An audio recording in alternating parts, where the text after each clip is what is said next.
Hello and welcome to this silly stream. We'll see how it goes. however we however we do this, it will be a silly stream since as you might know, the missing year part of Xenosaga is just it used to be a series of flash videos on the official Xenosaga Japanese Xenosaga page, so it's not a game today. I won't be playing anything. It is just a series of flash videos. Some of it is voiced and some of it is not voiced, so I'm not sure how we will do this. Maybe I should try to read the not voiced lines. But then I also have to pause constantly because the text scrolls pretty fast. However we do it, it will be a silly stream. And the version we are using is of course, the fan translated versions uploaded to YouTube. So we will stream YouTube videos to Twitch and then I will upload them back to YouTube. So silly. But yes, originally they were just tiny flash movies on the official Japanese Xenosaga website. And they released between episode 2 and 3, filling the 1 year gap. If you go straight into episode 3 without any knowledge of this missing year, then you will be quite confused what is going on at the start of episode 3. And they don't really ever reference back much of anything that's going on in this missing year. Of course you can find the information in the database, but yes, we learn a lot of vital things. So let's push play and see how it goes. I guess I will try to read it, but we'll see. I'm going to have to pause constantly to keep up.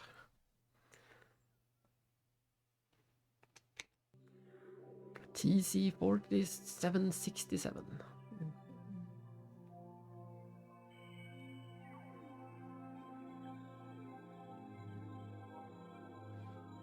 We see the intro, or I mean the ending of episode 2. Approximately 1 year after our farewell at the spaceport. Yeah, this will be quite annoying if I have to pause constantly. Since then, I've begun working with the organization called Scientia. We are currently attempting to break into one of Vector's most important control domains, which is at the heart of the UMN. Something happened which prompted me to quit my job at Vector and collaborate with Scientia. The phenomenon was later called Gnosis terrorism, though it involved me and many people who were close to me. Everyone, whether involved or not, was left with a feeling of uneasiness and suspicion. And yes, this is how it's going to go. A lot of information to process in a very short amount of time. We are 1 minute into the thing and we have already learned that Shion quit her job at Vector. We have already gotten such a big reveal that is vital to know before episode 3. Shion is no longer working at Vector. And after the events of episode 2, we already suspected she would get fired, but not for the reasons. That's not the reasons. I couldn't shake my own suspicions, and the tension in my mind kept mounting. So without even saying goodbye to Cosmos, I decided to leave Vector. I just have to see it with my own eyes once more. The sealed fragment of truth. That should be the subtitle of... Yeah, that's the subtitle of the missing year as well. Sealed fragments of truth in the UMN.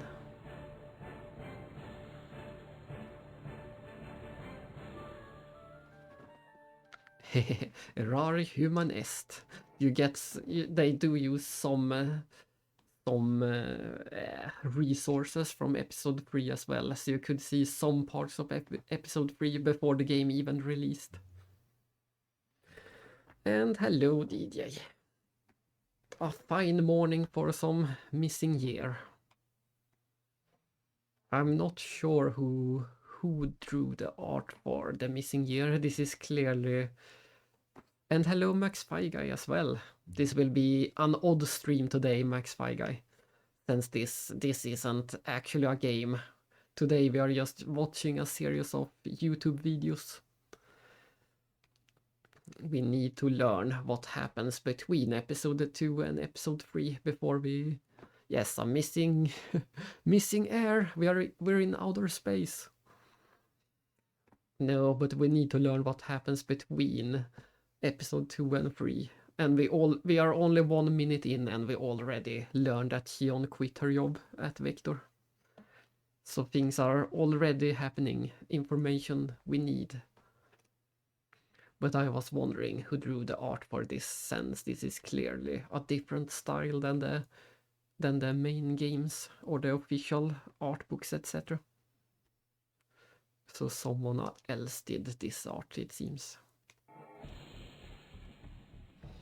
After the space-time anomaly in Milchan's space caused by Albedo had closed up, I returned to my usual duties as development chief at Vector.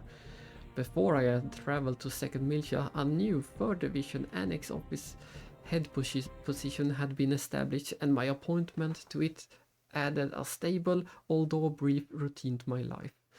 I spent every day fulfilling mountains of paperwork which chronicled the events from the attack on the Voglinde to the appearance of Abel's Ark over at Milchan's space. During this time, the Gnosis threat intensified and expanded its range, bringing about heavy damage to some of the planets in the Federation. I also think that in this time I began to feel as if the Gnosis threat was someone else's duty. Then, 6 months later, I learned that my brother Jin, whom I said farewell to at the spaceport, had been commissioned by the Contact Subcommittee to investigate the Gnosis attack incidents. And there we have a pretty cool... I like this art of Jin, I think it is great. He does look a bit too young, maybe, but it is a great art of him. And I was also going to mention that the music we hear in the missing year is almost completely compressed versions of the episode 3 soundtrack. So there is a lot of hints of the episode 3 soundtrack in here. And also some unique music. And this song is of course from episode 2, the ending theme.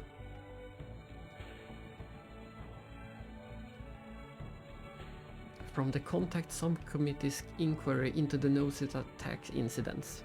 At the present time, there has been no correlation discovered in the numerous attacks. However, several mysterious factors regarding the Gnosis' activity have been discovered. The attacks are focused on highly populated urban centers, giving rise to the possibility that the Gnosis are targeting civilians. There is a consistent pattern in the attacks, which lead us to believe that the Gnosis' focus is not simply destruction. Within a set time frame following the attacks, all of the Gnosis completely disappear. In consideration of these facts, we have determined that the Gnosis are acting as if they are being controlled by someone. In addition, at the latest attack incident, we confirmed the presence of a mysterious boy, who is presumably acting together with the Gnosis, and a 100 series Realian that he notified.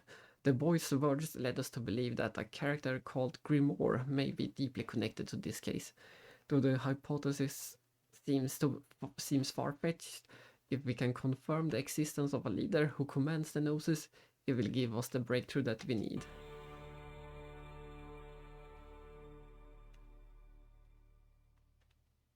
Within the one called Grimoire's little girl, a Realian girl we have been sheltering, we have found parts that resemble a specific type of Realian built by the UTIC organization 14 years ago.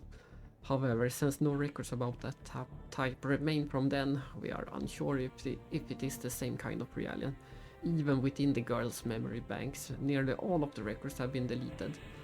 Of the fragments of her memory that remain, we can find no leads to any important information on the Gnosis incidents. We originally assumed that the Miltian conflict from 14 years ago was the cause of the memory loss. However, there is evidence that the records have been artificially modified, and we think this is directly connected to the girl's recent activities. Ah, nice. So you finally have a new place to sit.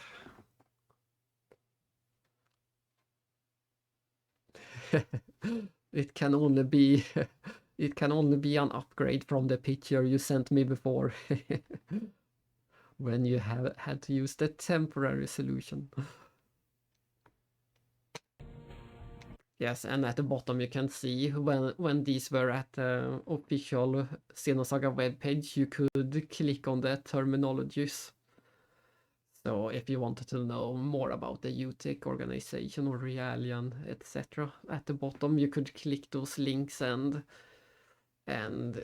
get to a database of them. So that was a nice feature.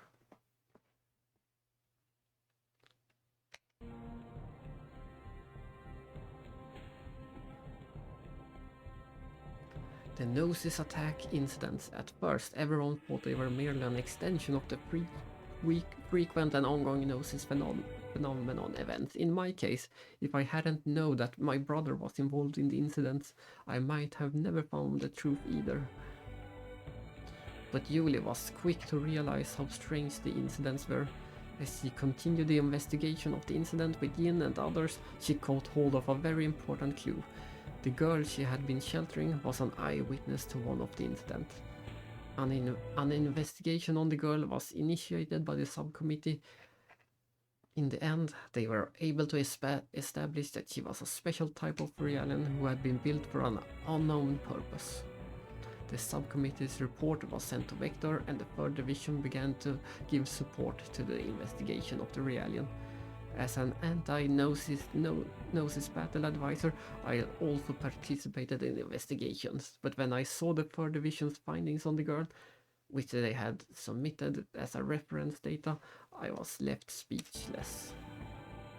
The girl had come from the same series of Realians that Joachim Mizrahi had produced 14 years ago. Furthermore, no records of her being manufactured existed. There was no mistaking that this girl was deeply connected to these incidents. I think my realization of that prompted my heart's denial that the girl existed. I was afraid that a connection to her will destroy the semblance of stability that I had gained. However, when I received an urgent communication from the subcommittee, those hesitations turned to anxieties. The incidents had escalated into a state of emergency.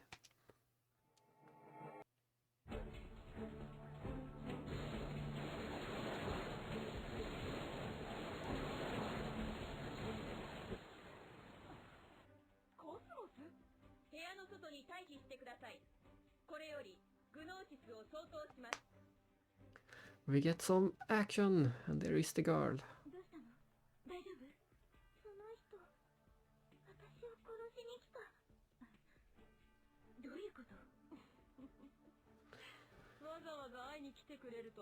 And as you can see, this is our introduction to Doctus. We will see more of her, both in Missing Year and, of course, we will see her within the first 5 minutes of episode 3 as well, so it is a great idea to watch this before episode 3, so you have any idea what's going on.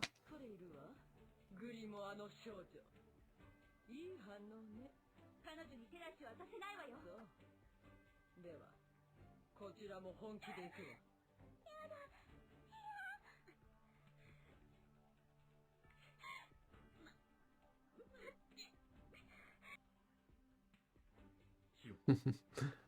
What action. Very intense.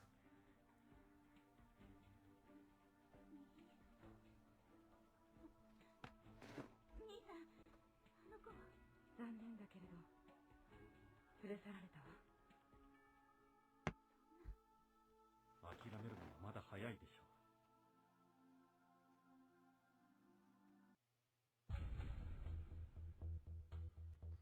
There was a notice attack on the subcommittee's lab. Because of this, we became convinced that the sheltered girl held the key to unlock the mysteries of these incidents. I received a hurried request from the subcommittee to take Cosmos and rescue the survivors. Together with an army of apes, we successfully infiltrated the lab and rescued Julie, the girl, and my brother, all of whom were unharmed. However, as we were trying to escape from the facility, a mysterious agent named Doctus appeared. She was affiliated with the anti-UMN organization known as Scienti. To my surprise, Doctus managed to damage Cosmos and kidnap. And yes, the last thing we learned when we played Pied Piper was that Veritas was renamed or reformed into Scientia. So, as you can see, Scientia is already becoming relevant again, so all these pieces are coming together. And none of it has been mentioned in the main games yet. All of this is still just in the side content. It's crazy. And kidnap the girl right before our very eyes. To be continued. I can't wait for the next episode. I'm not sure how far apart the episodes were.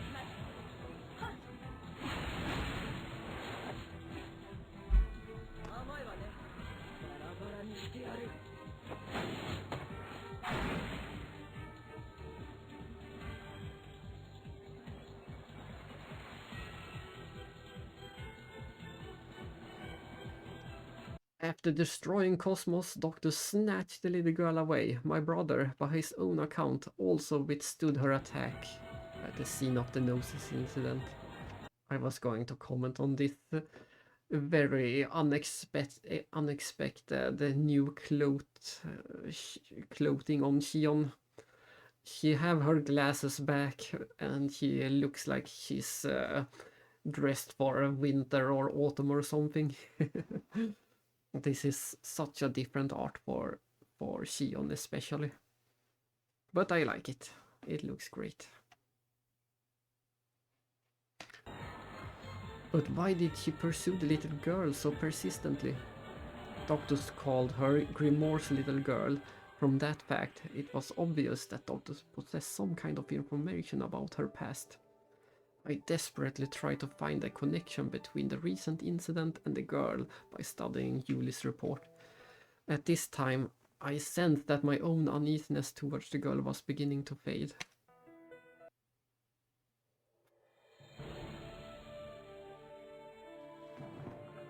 Yeah, it's all great. It's just such a shame that this was the way we had to learn about the story.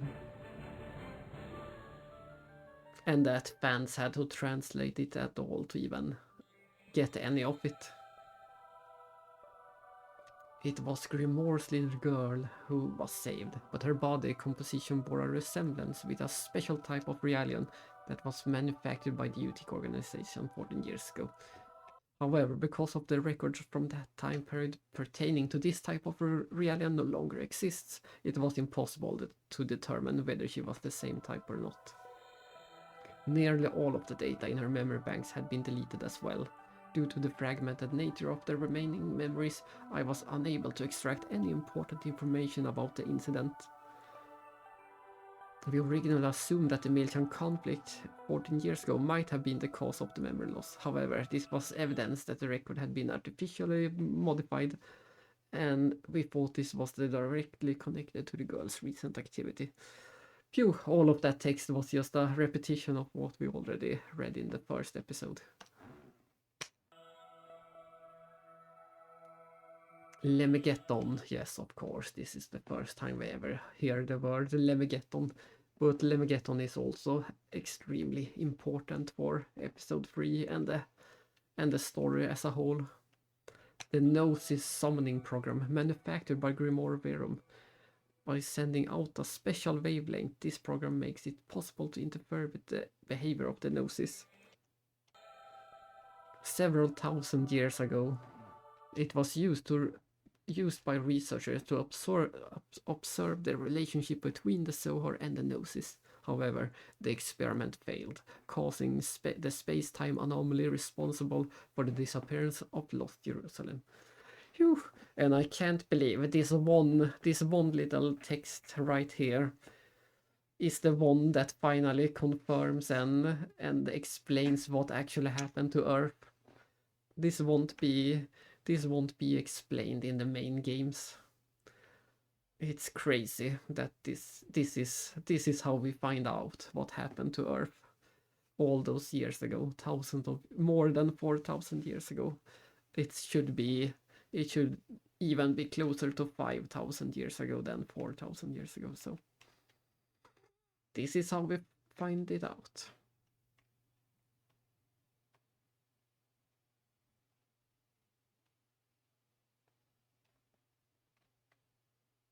It was used by researchers to observe the relationship between the Zohar and the Gnosis, but the experiment failed, causing the anomaly responsible for the disappearance of Lost Jerusalem. So there we go. We finally found one of the big answers that we expected to get in the series. We expected to one day find out what happened to Earth. They set up that mystery in the final dungeon of episode 1. So now we know it disappeared when they tried to experiment with and find out the connection between the Zohar and the Gnosis. That's when Earth disappeared. レムゲトンの談笑。ある種のプログラムの断片よ。ただただ、これにはグノーシスへ干渉し出現を促す効果。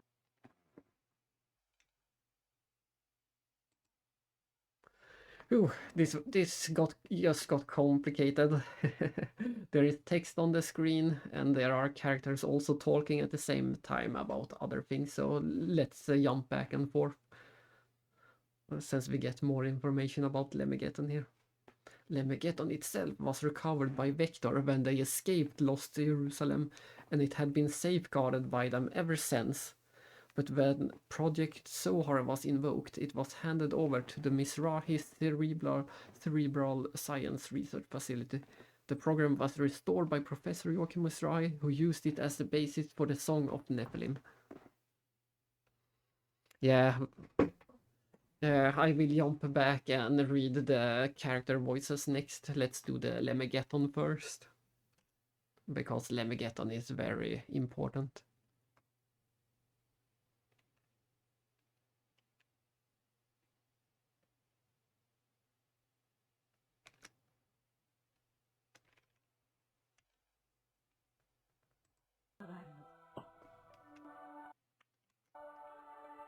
According to Yuli Mizrahi, the program was at one time restored and implemented into the synthetic brain of the special type of Realian test subject, whereupon research was conducted on the management of Lemegeton and the regulation of its waves. However, no research records remain, so we could not confirm this data.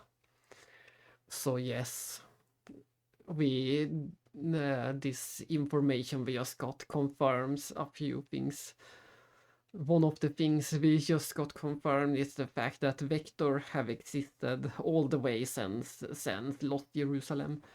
So Vector is at least a 5,000-year-old company, which is crazy. And they have had Vector has handled the Lemegeton program the program that was used to try to control the Zohar and the Gnosis.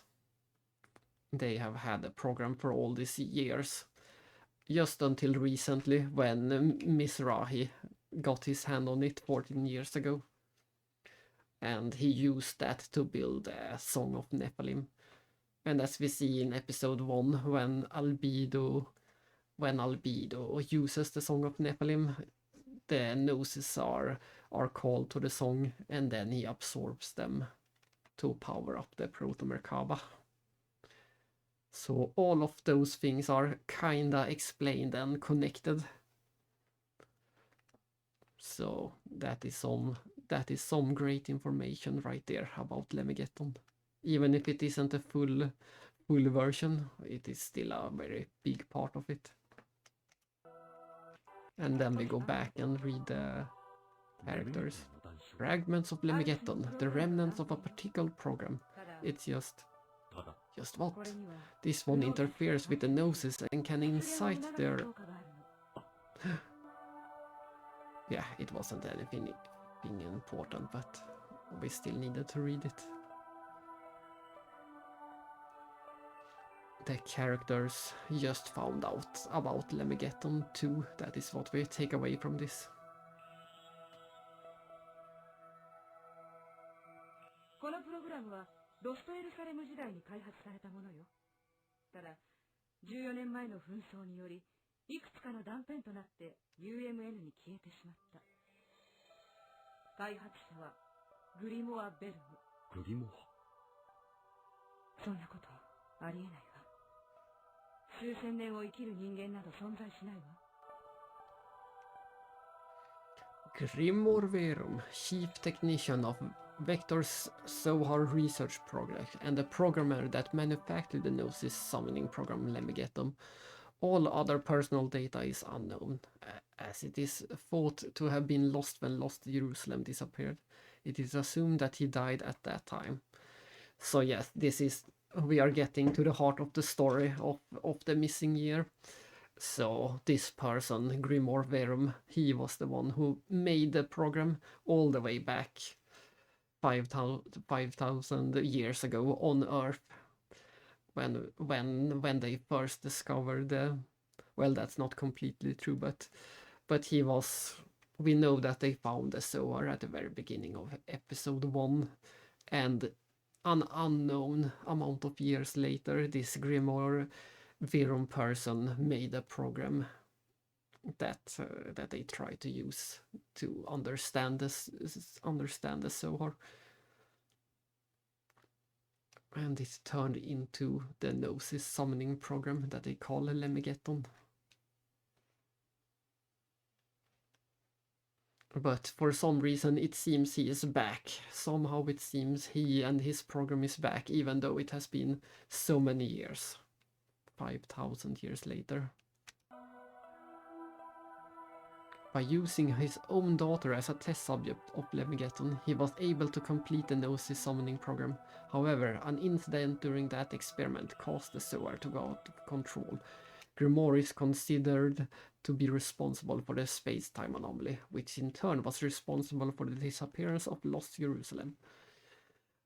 And now we also know that they are blaming this one person for Earth disappearing.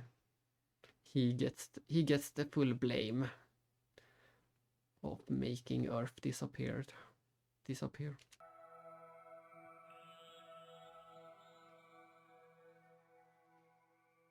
There was the character called Grimoire who was connected with a recent Gnosis attack. There was this person named Grimoire who constructed the Lemegeton program, which was restored by Joachim Mizrahi 14 years ago, and there was the Realian known as Grimoire's little girl. Despite the vagueness of each of these sources, we began to link all three pieces into one whole. Julie and my brother had taken up the charge of rescuing the girl. Julie in particular desperately tried to save her. Perhaps the Realian girl simply reminded her of Momo. I, however, was still uncertain as to whether I should get involved in the girl's rescue or not. I perused the report that Yin had filed on the girl after the attack incidents. In the report, I saw a very familiar name. グリモアの少女か。あなたは一体。違う。私はネピリ。 Nephilim! At the scene of the attack, the girl called Grimoire's little girl was saved. Although there was no obvious external wound, she seems to have lost her memory and didn't remember anything other than her own name. Although it was thought to be temporarily due to the shock of the incident, a professional diagnosis was also deemed necessary. Besides, there were a few strange points concerning the girl. The girl was being pursued by several people, each calling her Grimoire's little girl. She, however, denies that name, introducing herself as Nephilim and seeking help from a person she calls Grimoire. She had major differences from the characteristics of the Nephilim that I had previously come to know, and it was difficult to imagine that she was the same person. In addition, it was unknown what kind of relationship existed between her and the person called Grimoire, who was thought to be connected to the attack incidents.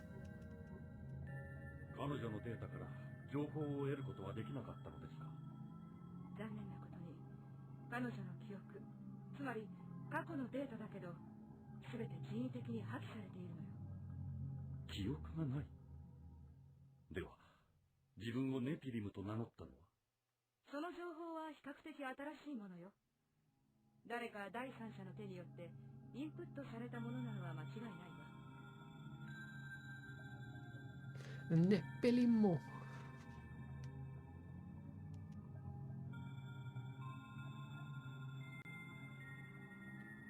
Nephilim, the illusionary girl who often appeared before me, and now the kidnapped girl calling herself Nephilim. What kind of connection was there between the Nephilim I knew and this girl? If the girl had a connection with Nephilim and the Milchan conflict of 14 years ago, then she must surely have had a connection to me as well. And there was the agent called Doctus who pursued the girl. She might also have information on the girl.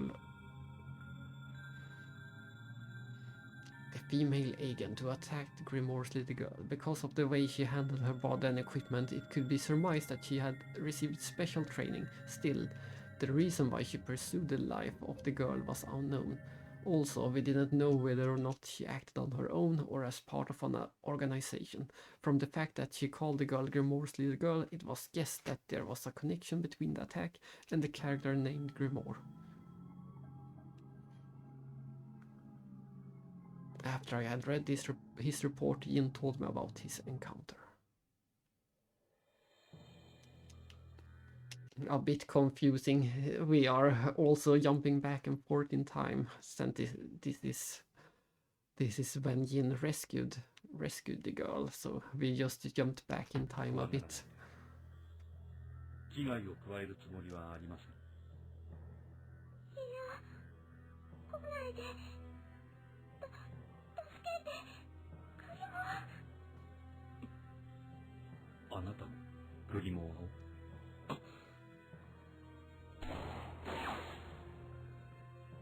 その少女、こちらに引き渡して。いきなり発砲とは穏やかじゃないな。次は外さないの。気の強い人だ。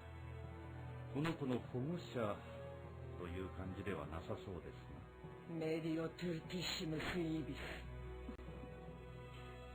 グリモアの少女、あなたの手に余る代物よ。なるほど。命を狙われるには十分すぎる理由だ。そのひょうひょうとした態度、鼻につくわね。いいわ。今日のところは引いてあげる。ウィーエメモルモルティス。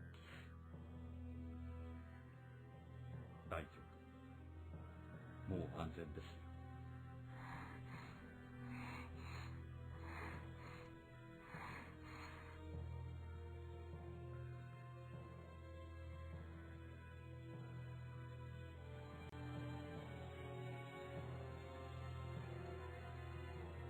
By orders from Vector, the damaged Cosmos was to immediately return to headquarters in order to have her frame upgraded to version 3.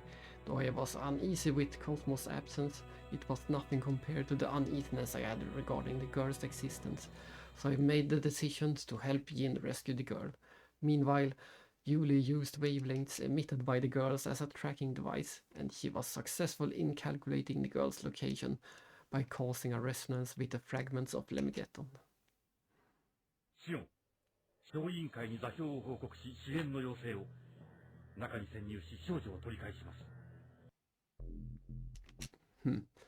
Some cool art.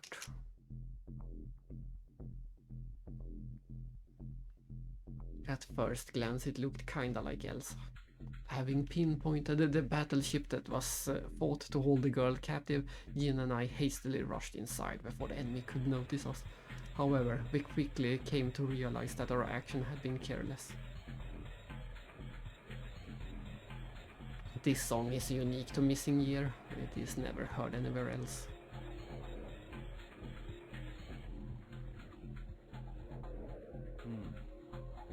ここは資料室のようですね。なるほど。この艦の所有者とは趣味が合いそうだ。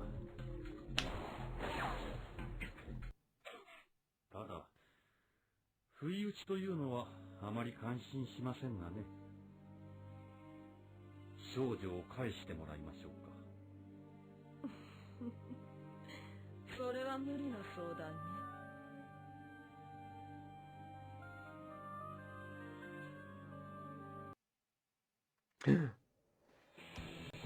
Like I tried to say last time, I have no idea how big the gap was between these episodes.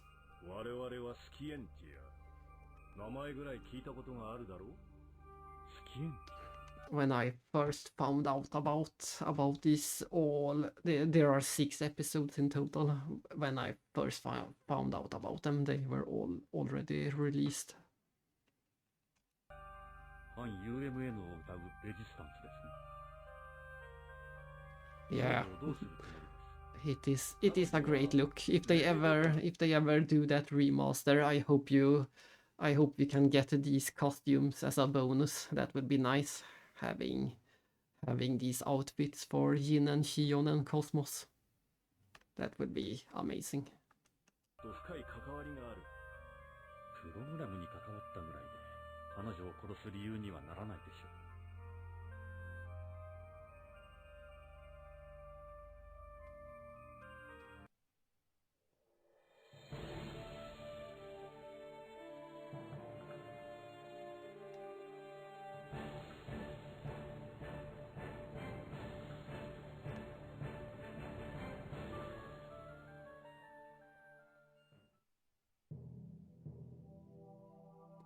Information on Scientia, the anti-UMN organization formed by the unification of the anti-government resistances spread all over the Federation, founded by Melis Ortus in TC 4669.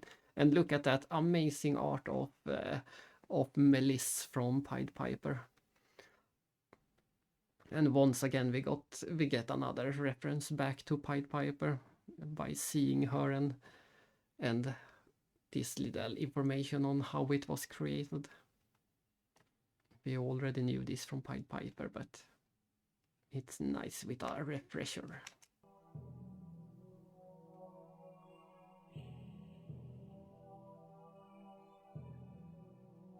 Oh, with several million members, it's currently the largest resistance organization in the Federation. Its members are attempting to bring to light the possible relationship between the UMNUs and the appearance of the Gnosis.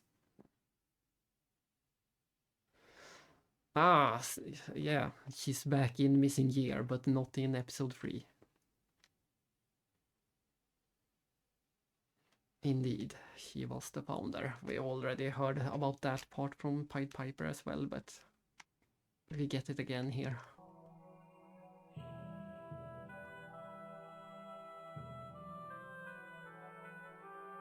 Skillfully using a distinct network, they carry out guerrilla-type acts against the UMN. Current information on the Maiden of Grimoire. She is a type of unique Realian that differs from the current Realians. Her pupils, which are the most important external characteristics of Realians, were created in a non-conventional manner. We can remark that her traits are similar to the type of Realian created by Professor Mizrahi during his research for the UTIC organization. Her body was used by the same professor for Lemegeton's reconstruction in UTIC's headquarters Labyrinthus, but during the Miltian conflict, the data concerning this research was research as well as those of the donor are lost and the details remains unknown. Yeah, that is the fan theory that I mentioned in Pied Piper. But there is nothing in the games to actually hint that that is true or the case. It's just a popular fan theory. But there is not a single piece of evidence or even insinuation by the games themselves. It's just that I'm sure Scientia was meant to be a much bigger part of episode 3 than it was. But in the end, the only character we ever meet from Scientia is Doctus, so it's an organization with millions of members, but we only meet a single one of them, so yeah. It's unfortunate, but it's also why people have that fan theory, because it is the only character we ever see.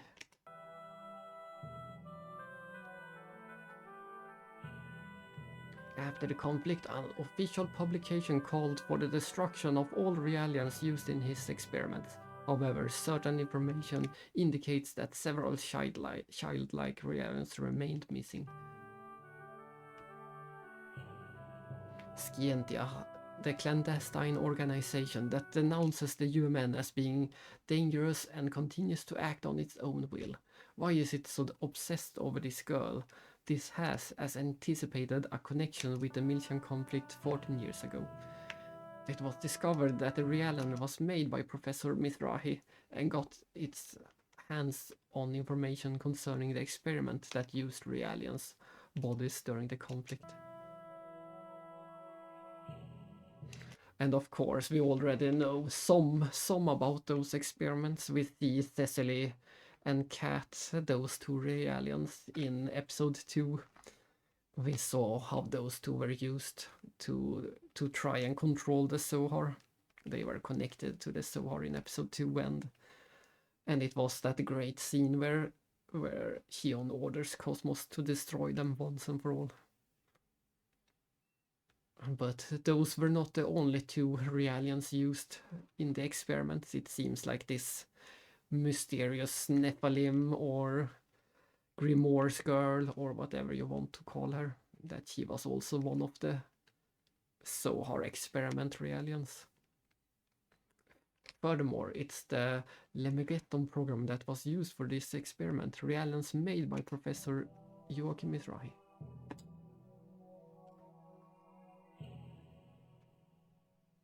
Now I remember, in the past I had developed a relationship with 3 Realians, Febronia, Cecily and Kat.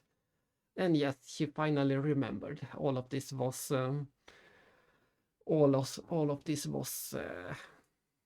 it called, repressed until episode 2, when we first meet Febronia in episode 1.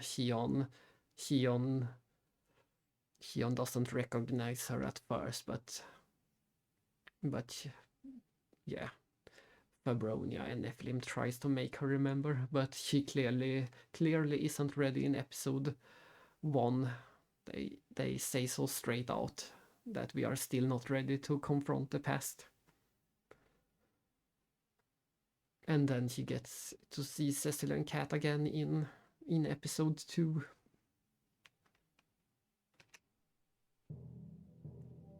Would it be possible that the Maiden of Grimoire was in the same place as them and that he was used for the UTK organizational experiments? And yet, until the color of her pupils change, she tries to hide something from us. But what?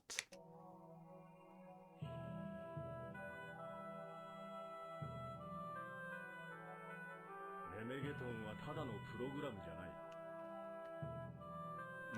脳内に取り込んだ場合、It seems to be double information again, so I will do the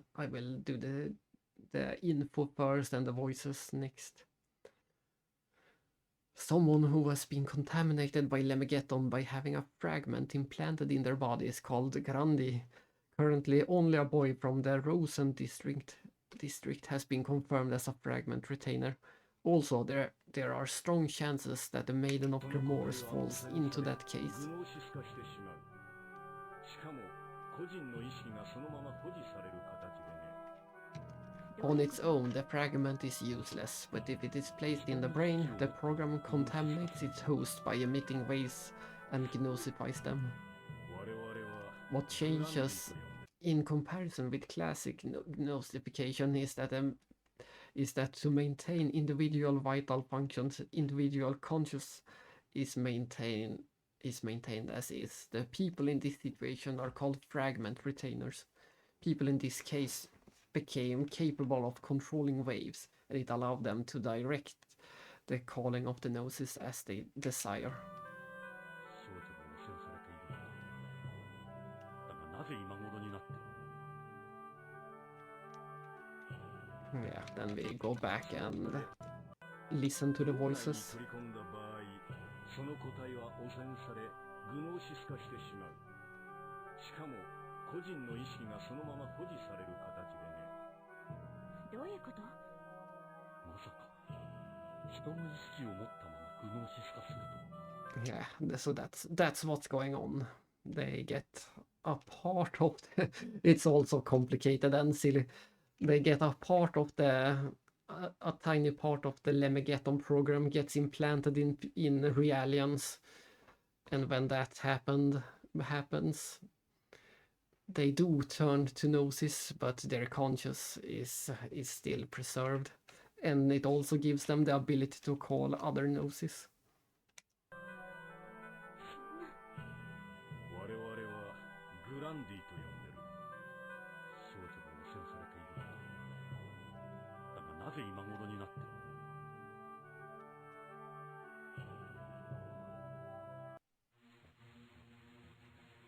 あなたの言うことが正しいのならば、汚染されたのは14年前のこと。なぜ今。 That is a good question. ベクターよ。ベクター。 41% of the gnosis responsible for damages or reports by witnesses come from the UMN.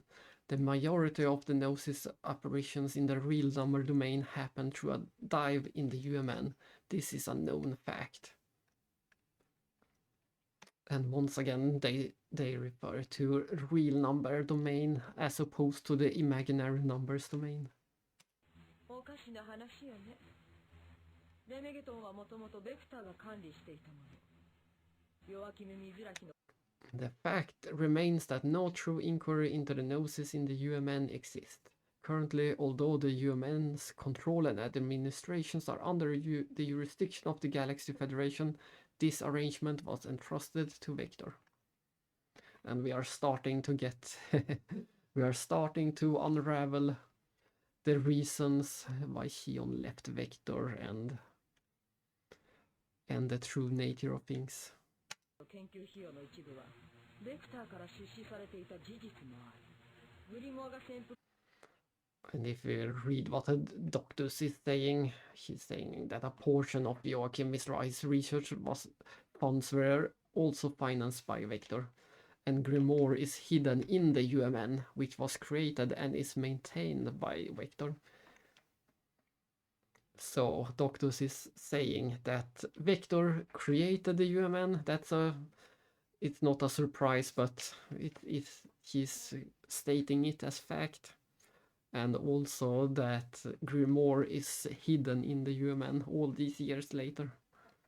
している UMN だってベクターによって Victor is also on the initiative of dealing with the damage caused by the Gnosis. Although reports on the handling of the damages are sent to the Galaxy Federation, almost everything is done in absolute secrecy, and at the end only one formal report is published.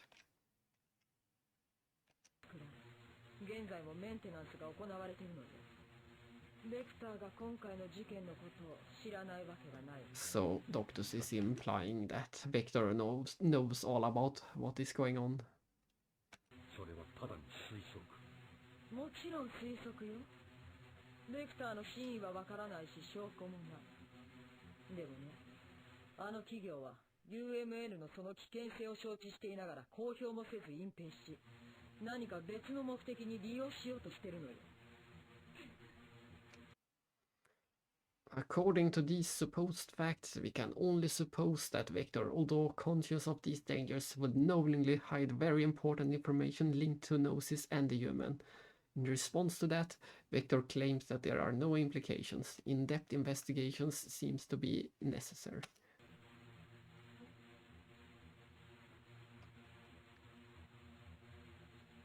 Vector had a link to the current incidents. I didn't want to believe that story. Certainly, Vector is responsible for the layout of the human. However, to say from there that it is linked to this affair is a big step. But there are this girl and Lemegeton, and also actions of the man named Grimoire in the UMN. There is no reason why Vector shouldn't be up to date with this information.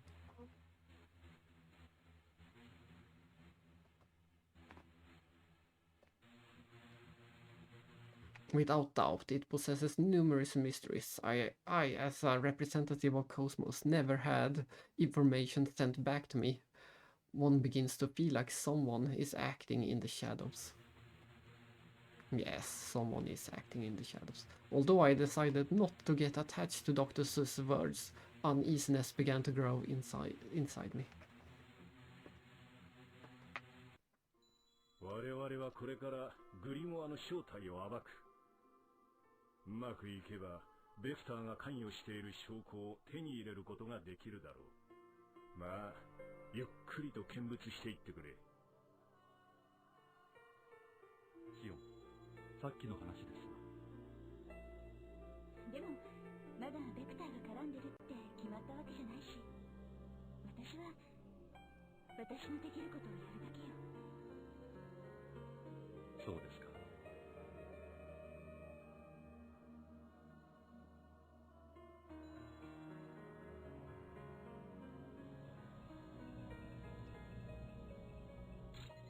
グリモアの少女、議事能への UMN バイパスを形成。レメゲトンの準備は UMN へ強制干渉を開始。バイパスの接続を確認。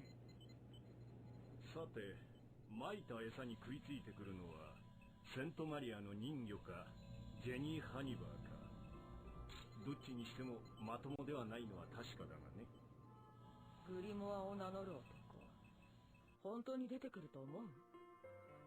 さて、どうかな。だが奴には手段を選んでいる余裕などないはずだ。必ず食いついてくるよ。シナプスの数値安定。グリモアの少女、強制逮捕を開始。グリモアの少女の脳波周波値、正常値を維持。モニターによるトレースを開始。バイパスへの外部データの転送を確認。システムオールグリーン。カウント入ります。5、4、3、2、1。 Scientia's analysis of the girl began. Its goal was to get its hands on clues about this man called Grimoire, who seems to be pulling the strings behind the current incidents. Yes, it's time for Encephalon Dive. This time into the girl. We still don't know the true name. It's the final thing we find out.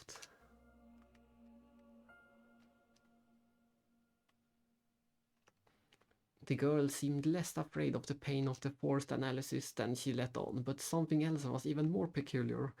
When she became aware of my brother's presence, I had the impression that the expression on her face changed slightly.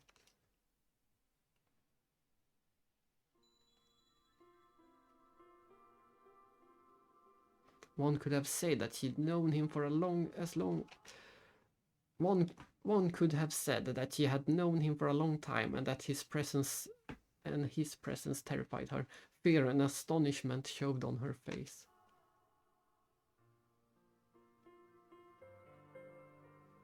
Yes, it is certain that she was frightened by the appearance of my brother. We will soon awaken something that slept within her.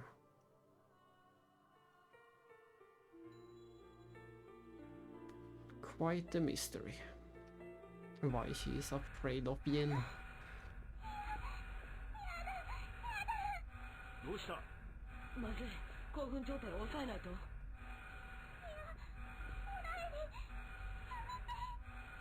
何事だ？各自へ報告を。Untranslated.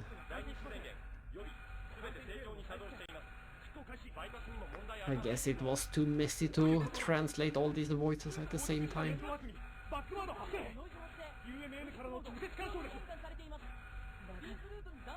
Instead we get to watch this flashing red screen. But it's not hard to understand what's going on. Things are clearly going wrong.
Yes.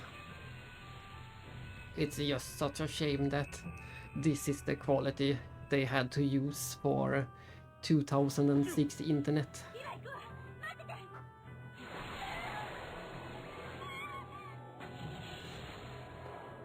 Super compressed.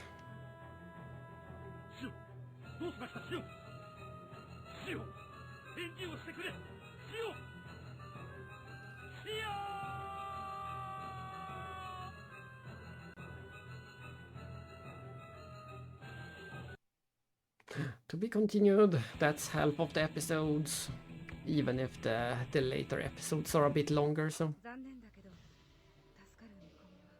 とえわずかでも可能性は残っているはずです。そうね。でも最悪の状況も考えておかないと。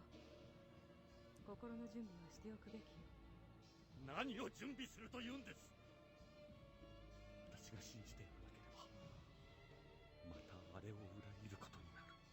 And we will learn much more about this later, of course, in episode 3, but coming back after episode 3, we know what Yin is referring to by abandoning her again.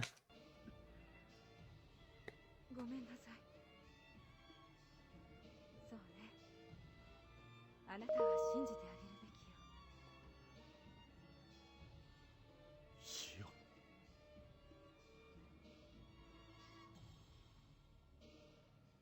The Maiden of Grimoire disappeared right before our eyes. Following her awakening, Xion, trying to help her, fell unconscious. According to the subcommittee's report, traces of the girl have been found in the UMN. Therefore, it is possible that Xion's consciousness is forcibly held there. not completely unlike what happened in Pied Piper.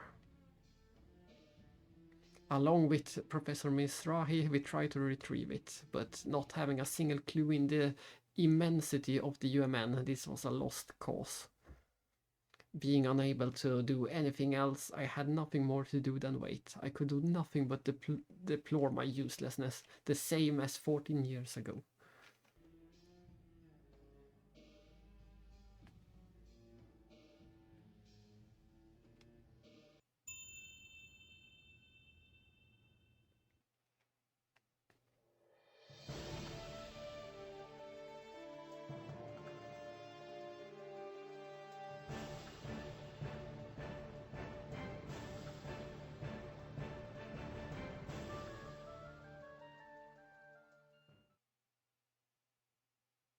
ネピリム。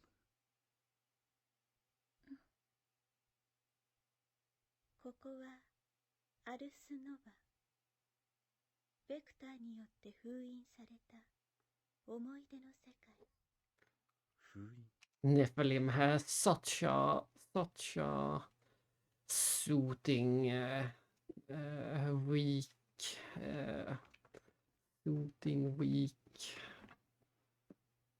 smooth something voice in Japanese.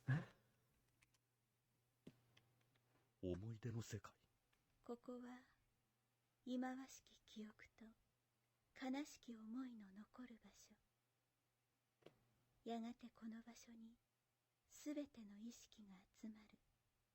彼女もグリモアも、そして少女もこの場所にいる。シオンが。ええ、グリモアによってこの場所に囚われている。教えてくれ。どうすれば。人が思いを遂げようとしたとき、必ずしも幸せになれるとは。And this is also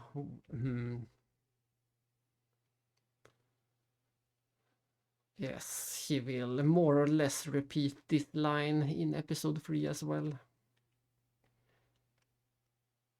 This is something he will say again to someone else. 限らない。その思いが強いほど他者を不幸にする。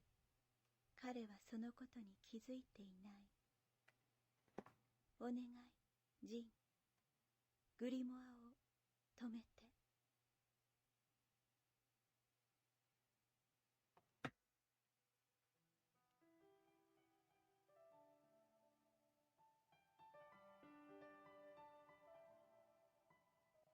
Nephilim contacted me through my consciousness. She informed me that Tion and the girl were being held prisoner by Grimoire.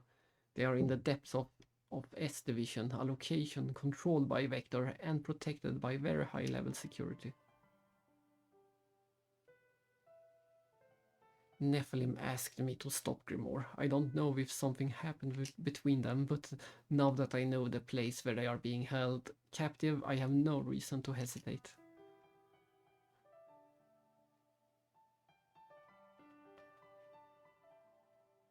ネピルムがそう言ったの？ええ。ベクターによって封印されたアルスノバという場所に少女と共に囚われていると。二人を助けに行くつもり？無茶よ。ベクターの管理する中枢領域なんて政府としても簡単に手を下せる場所ではないわ。やはり協力してはもらえませんか。下手なことをすればあなたも私もただでは済まないのよ。分かっています。無理強いはしませんよ。ジン、おそらくあの少女はもう助からないわ。それでも申し訳ないが ES とこの談笑。 Oh, and this is where we see Yin's ES for the first time. Once we get back to episode 3, he will just have his ES from the start. So this is when he first got it. The ES Ruben. ES Ruben. しばらくお借りします。参ります。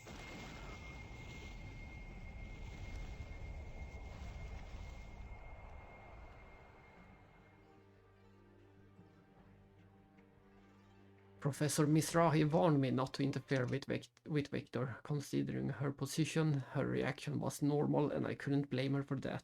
However, I couldn't allow myself to abandon them, and I had to exploit all the possibilities that were presented to me.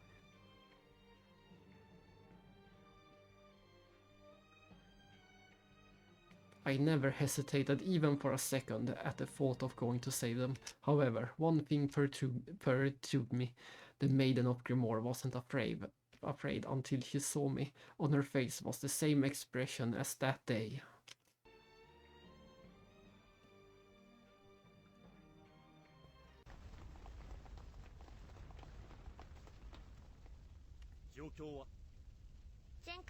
前々回の襲撃地と同様に市街地を中心として半径 0.85 キロの範囲に出現。特に大型のものはこの繁華街へ集中しているようです。妙ですね。まるで何かを探しているようだ。敵が移動を開始。こちらに気づいたようです。周辺空間の重力偏差に異常、時空間に干渉発生、数は計測不能。ついてこられますか？はい。いい返事です。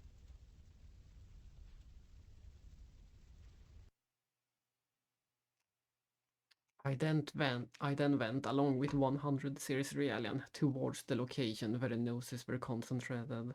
There we found a boy.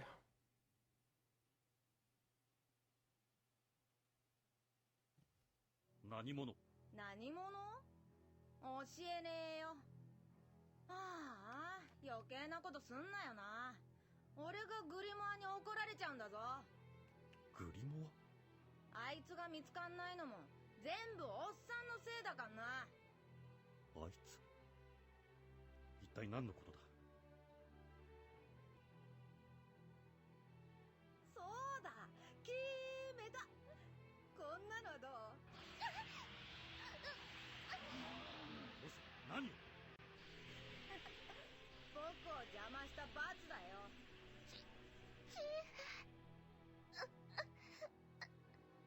けど、そんなことをすればあなたの体が。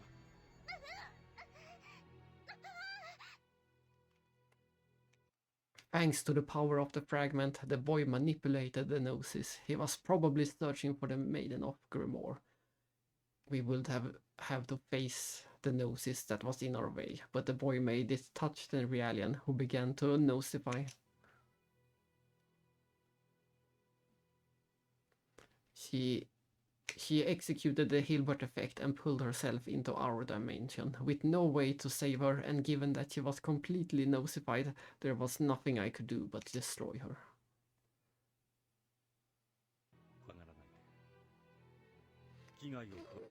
It's not easy to keep up what is actually going on, but all of that should be a past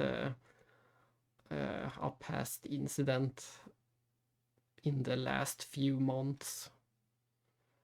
The scene we just saw should have happened in the last few months, and where Jin went on a mission and a boy had one of those fragments from the Lemegeton, turned a Realian that looked like the Maiden of Grimoire into a Gnosis, and he had to kill her.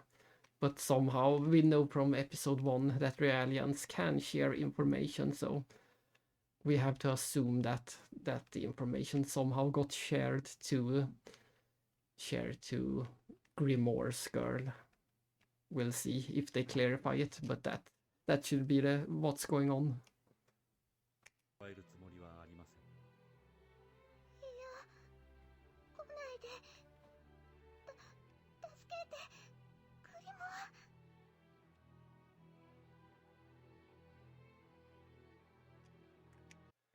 Scientia talked about Grandis. During my investigation of the notice, I had the opportunity to meet one who nosifies my partner, a 100 Series Realian.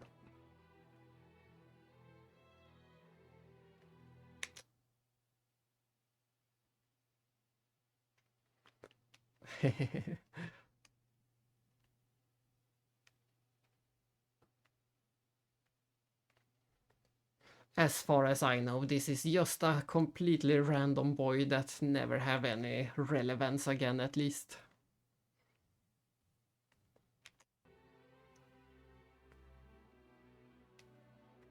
At that time, the girl was also afraid. My partner executed the Hilbert effect on herself, which pulled her into our dimension, and I had no choice but to destroy her. The girl saw it all and wasn't frightened by the scene itself, but by me.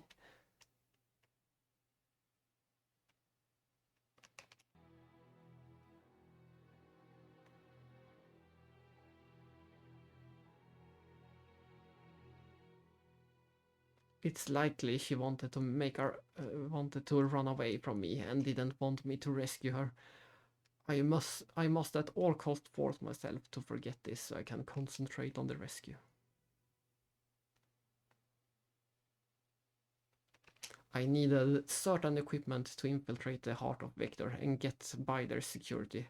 Other than the subcommittee, I saw no other way than to visit the organization. Indeed, only doctors and her colleagues could help me. If Shion was with me, she would surely yell at me, saying I was irresponsible and rash.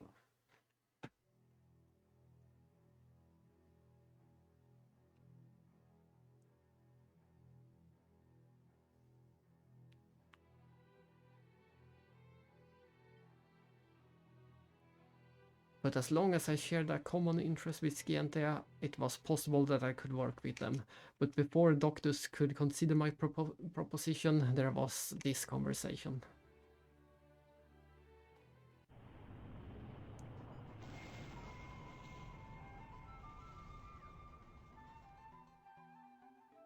どういうつもり？まさか私たちを潰しに来たのかしら。見ての通り丸腰ですよ。取引しませんか。私はグリモアの居場所を知っている。そしてそこへ行かなければならない理由がある。その手伝いをお願いしたいんです。すべてが終わった後でグリモアと談笑を引き渡しましょう。Yes, there are so many songs hinted or spoiled depending on your stance. 悪い話ではないと思いますが。だいぶ中、あなたの命は我々が握ることになるのよ。そこまで信用してくれるの？信用するしかありません。他に打つ手がないんでね。取引に応じなかったら？それは困ります。その場合のことは考えていなかった。まったく。そのひょうひょうとした態度。怒りを通り越して呆れるわね。いいわ。取引に応じてあげる。ただし、言うだけの働きはしてもらうわよ。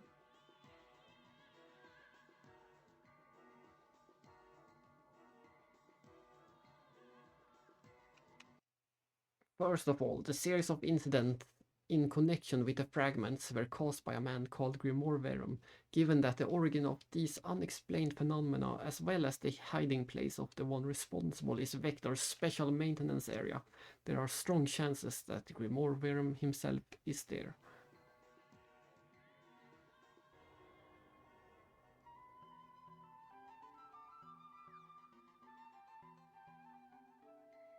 To be continued.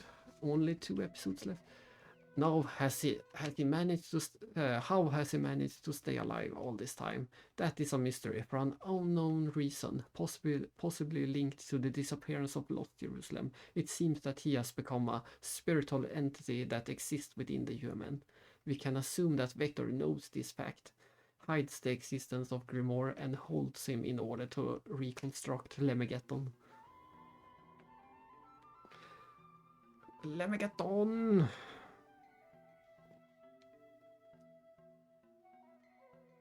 まさかアルスノバとは。これでベクターの関与がはっきりしたわけね。いい？今から UMN に直接干渉をかけ、強制的に突破口を作るわ。そこを通ってアルスノバまで移動する。I'm not sure if I ever looked up what Ars Nova is a reference to. ここにグリモアの少女がいるのなら、団将が共鳴して道案内してくれるわ。当然ベクターの特別管理領域だから全力で潰しに来るわよ。生き残れるかどうかはあなた次第ね。ご期待に添えるよう努力しますよ。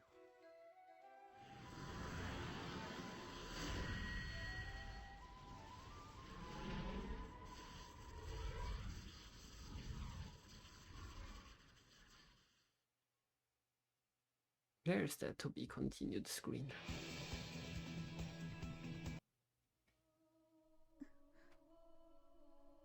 ここ私助かったの。うん。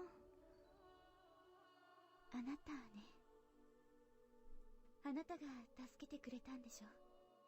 うん。そう。ありがとう。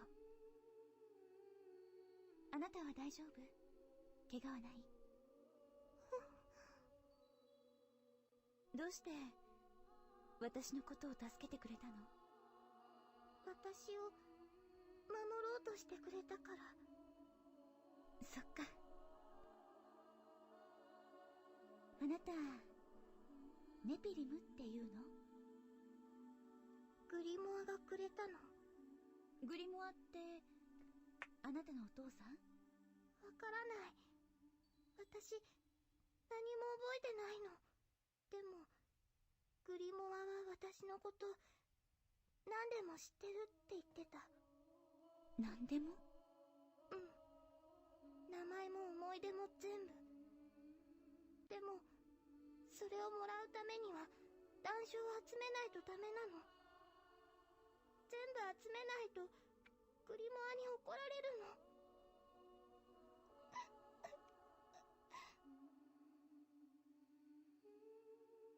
怖い怖いよ。私にはできないよ。大丈夫大丈夫よ。何も怖くないわ。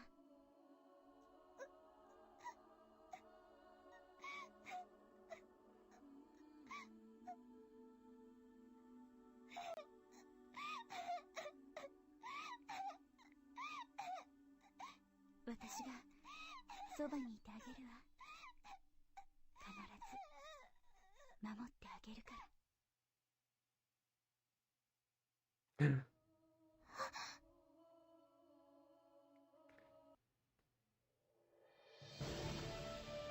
We got a split frame of them actually having met before.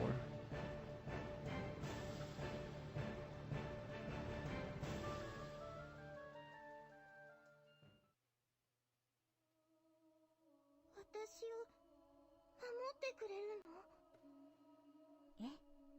あなたを一人にしないわ。それに私だけじゃない。兄さんも一緒よ。兄さん？そう、ジン・ウズキっていうの。変わり者で頑固だけど本当はね、すごく優しいのよ。だから大丈夫。絶対に助けてあげるわ。うん。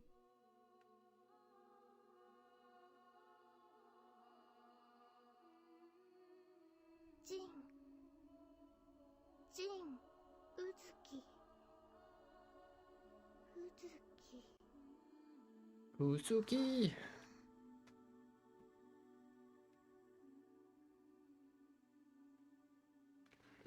I lost consciousness while trying to comfort the girl who was in the Scientia vessel. When I awoke, I was in a strange place with her.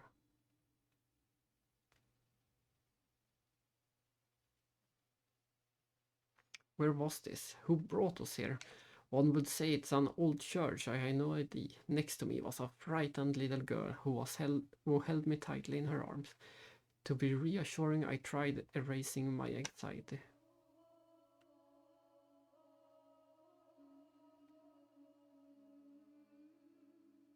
Because of this, I didn't remark on her change. Yes, once she heard the name Jin Usuki, her face changed slightly. 何をそんなに恐れているのかな。何？グリモア、あの人が。怖い？わかんないよ。でもきっといじめられる。助けて。残念だがそれはできない。助けてくれないの？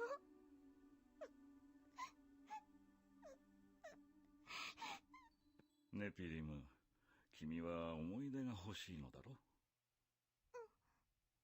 ネピリムって名前くれたよ。思い出もくれるって。そう、僕は君に約束した。可愛い名前も温かい思い出も君の全てをプレゼントするとね。だがそのために君はレメゲトンの断章を手に入れなければならない。そして僕のいるこの場所まで来なければならないんだ。そんな、できない。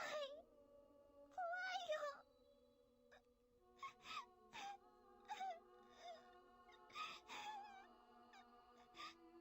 大丈夫、できるさ。さあ、おいでネピリム。何言ってるの？ふざけないで。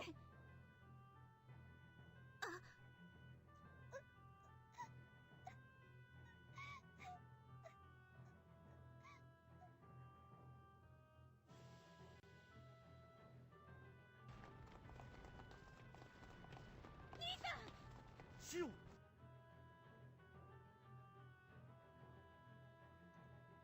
Immediately after he kidnapped her, my brother appeared before me. Once I saw his relieved face, all the anxiety contained inside me disappeared.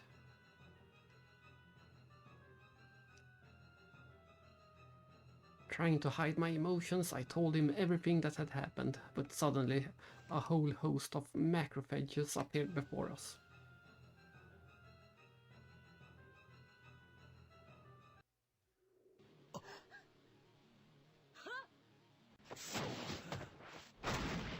Doctus! 情けない声出してどうしたの？そんなに私が恋しかった？ここは私が抑えるわ。早くグリモアを。しかし。ニシンボニスアミキティアエセノポテスト。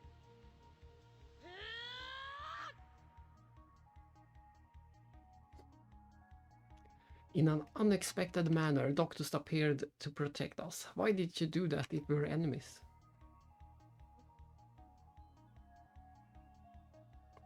I was still confused, so Jin explained to me that I was a prisoner in a section of the UMN called Ars Nova, controlled by Vector, that my consciousness was captured by Grimoire, and that to come help me, he had to ally himself with Scientia.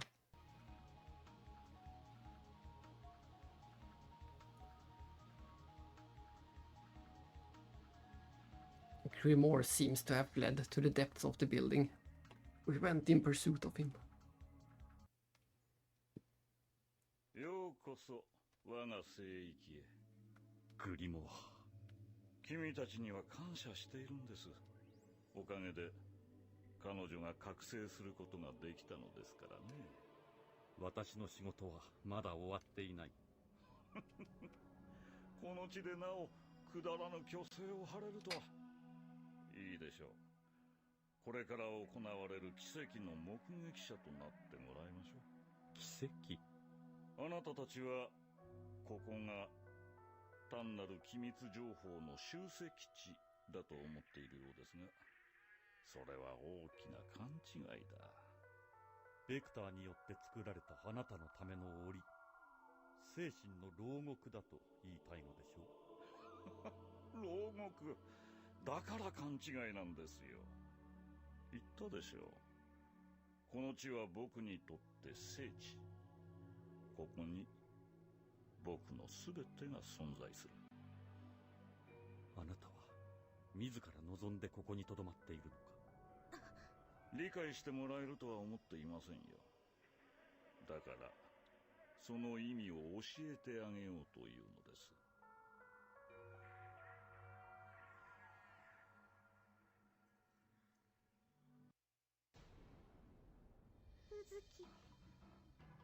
月誕生。やめてお願い。そう。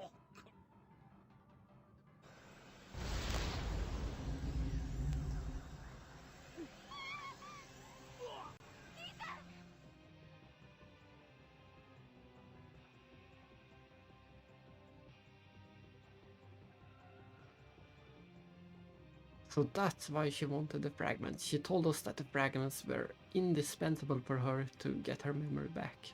Her memories. Not knowing who she was, he was probably the only one who could tell her. But could she be happy if she got her memories back, knowing that she was a Realian born for experiments?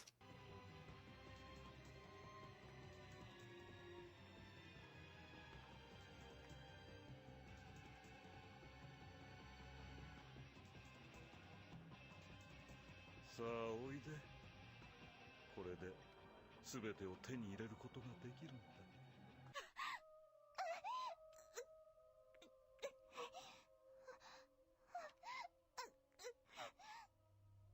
これは何？これが私？これが私の記憶？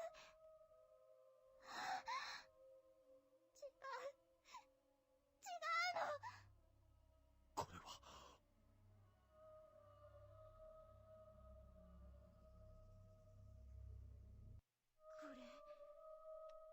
れネピリムの歌声。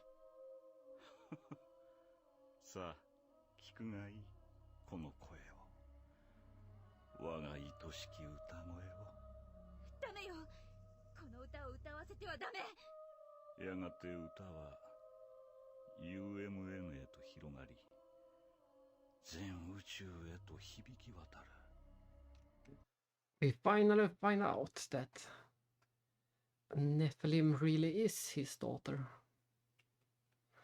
And his goal is to bring her back. そして我が娘を、ネピリムを、この聖地へと呼び戻すことができる。ネピリムがあなたの娘？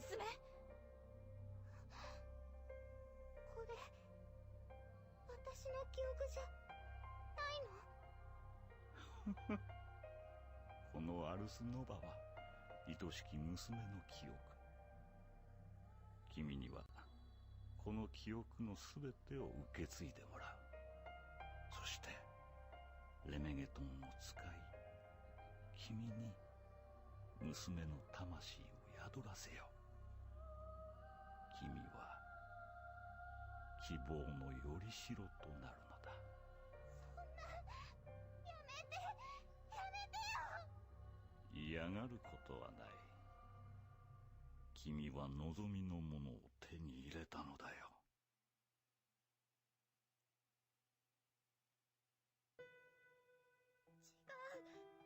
違う。こんなの私の記憶じゃない。バカな。なぜ拒絶する？やめろ！頼む！ネピリムを、娘を受け入れてくれ。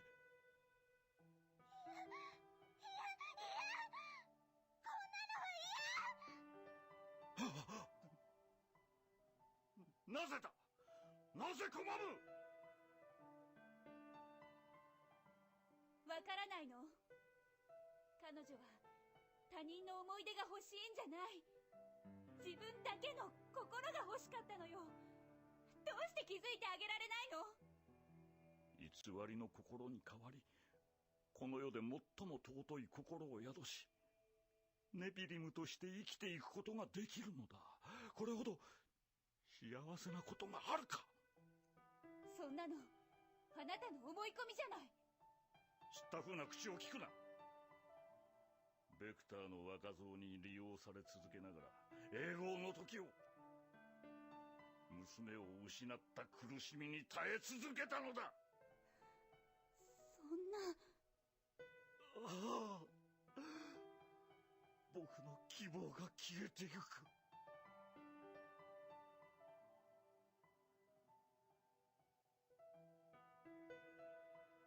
The fragments that Grimoire planted in the girl united and Lemegeton was finally complete. After the awakening of Lemegeton, she began to be swept away by Gnosis.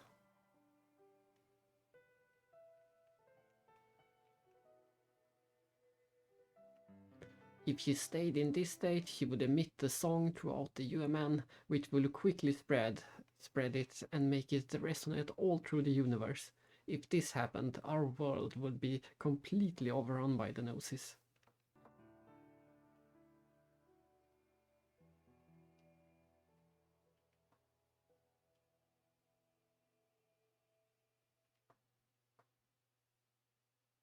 Why did this have to happen? She only wanted her memories. Grimoire only wanted to revive his beloved daughter. The two of them only wanted to attain their wishes and nothing more.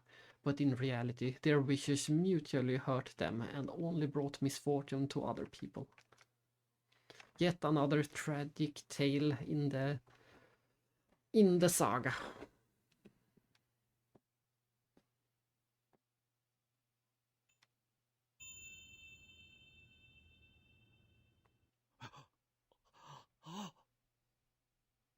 ネピリム。ネピリム。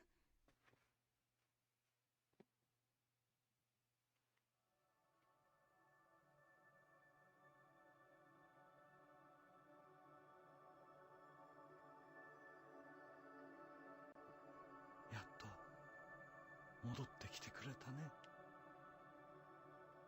待っていた。ずっと待っていたんだ。おかえり、ネピリム。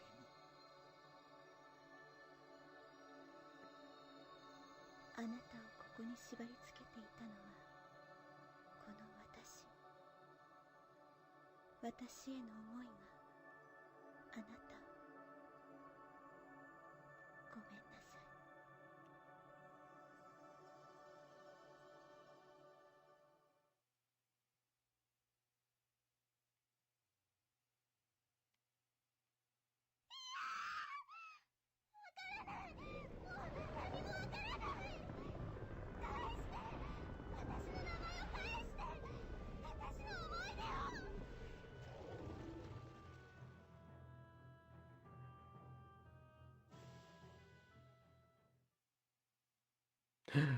Just one final part left. It's the longest part, but...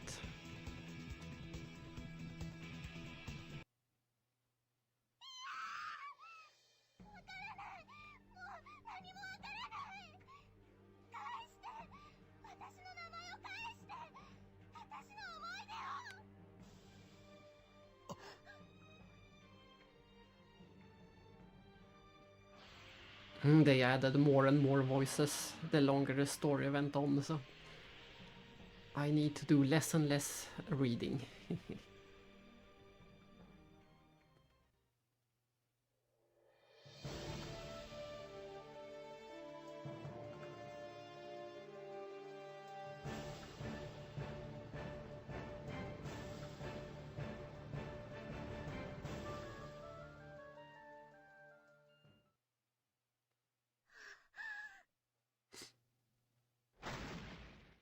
No, Siska.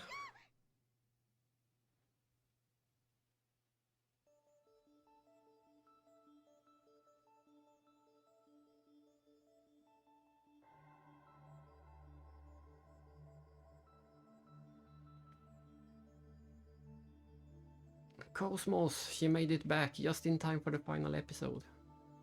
コスモス。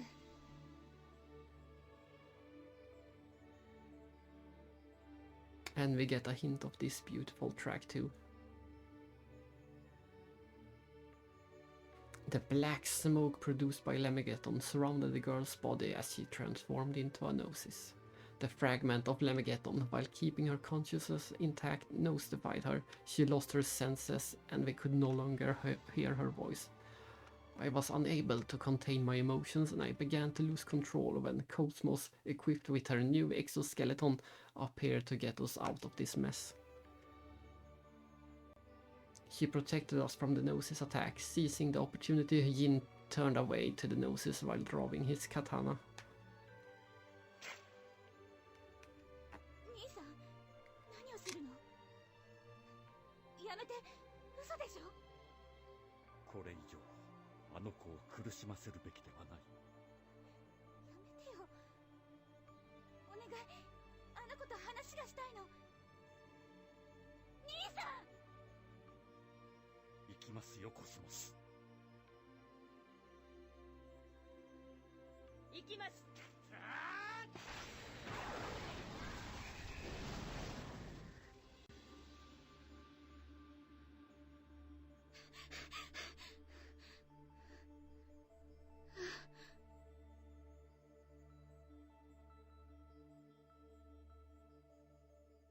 Yin's katana cut through the Gnosis in two, allowing the Maiden of Grimoire to pull herself out. What remained? My brother was right. She hadn't completely gnosified yet and could still be saved.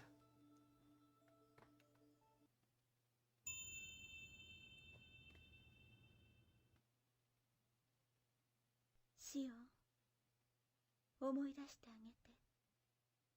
彼女のことを。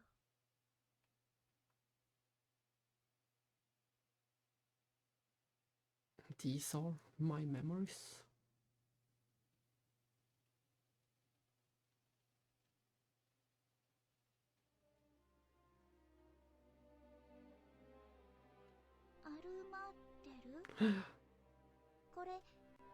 We finally learned her real name. どうしてこんなところにいるの？大丈夫？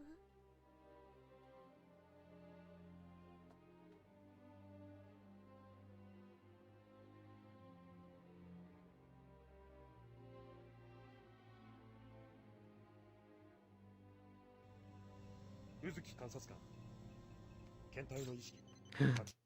And look at this, we get another hint. We get to see Xion's father again. We saw him once in episode 1 when he picked Xion up in the playground park. This is the second time we ever see him. Professor Uzuki. Exactly, Suo. That's his name. And there we go. We actually get to see the name. And apparently he already knew about Lemegeton 14 years ago. So that is another hint coming into episode 3. We will learn a lot more about that later. これ以上水良博士を待たせるわけにいかんぞ。今のところはうまく固定されているようです。しかし値が安定していません。やむをえん。フェーズ6からやり直す。それでは検体に負担が。構わん。これ以上の遅延、彼らへの言い訳が立たん。やめて。何をするの？いや、怖い。さあ、いい子だ。おとなしく言うことを聞いてくれ。大丈夫？誰？いや、怖い。ねえ、この子怖がってる。かわいそう。宇月監察官、ご息女が。ここには入るなと言っただろう。だって早く出て行きなさい。脳内に余計なゴミがあるとノイズが出る。投薬の量を増やしてみるか。いや、やめて。いや、さあ、おとなしくしてくれよ。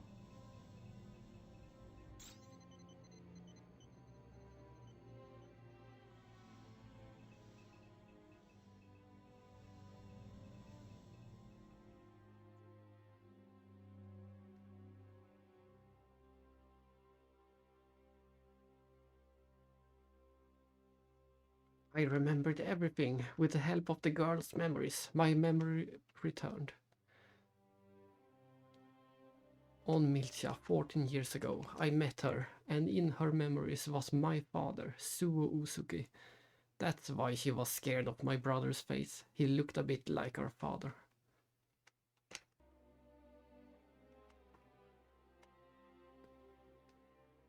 So that was the real explanation.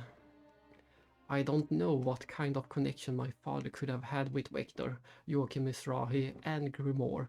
In any case, one thing was certain, I had memories in common with Armadel.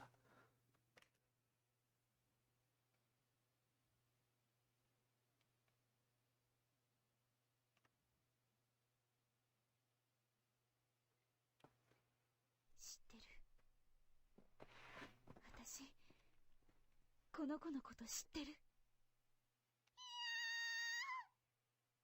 アルマデル、しっかりして！アルマデル！アルマデル？そうよ、アルマデル。あなたの本当の名前よ。アルマデル。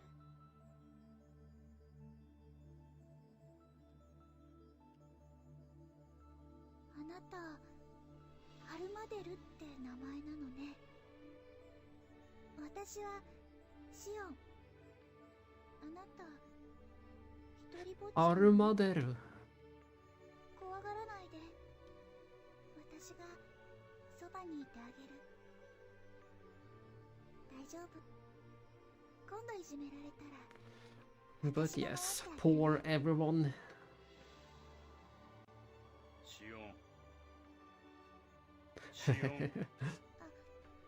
ロイド・バンニングス。俺の番だろ。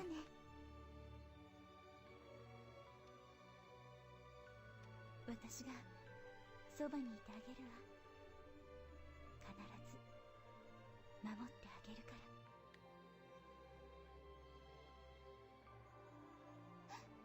シオン。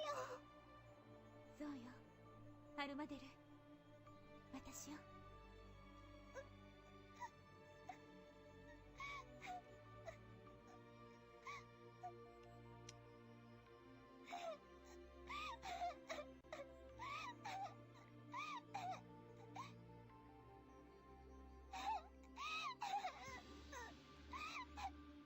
This last episode is just one big cry party. もう大丈夫よ。もう何も怖くないからね。だから歌を止めましょう。アルマデル。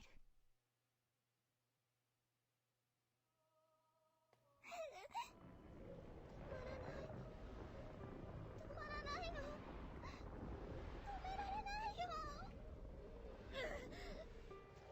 諦めちゃダメ、アルマデル。シオン、怖がらないで。約束したよね。私がついてるわ。どうして止められないの？ね、ピリム。ダメなの。私にもそんな力はない。彼女はすでにレメゲトンに取り込まれている。こちら側で生きることはできないわ。彼女が生き続けるにはこのままレメゲトンを受け入れるしかない。でもそれを決めるのは彼女自身。そんな、どうして？止められないよ。このままだとシオンが。アルマデル、みんなシオンを助けたい。でもできないの。私には止められない。大丈夫、止められるわ。あなたがそれを望むのなら。もう分かっているはずよ。思い出して。思い出す。じゃあまたね。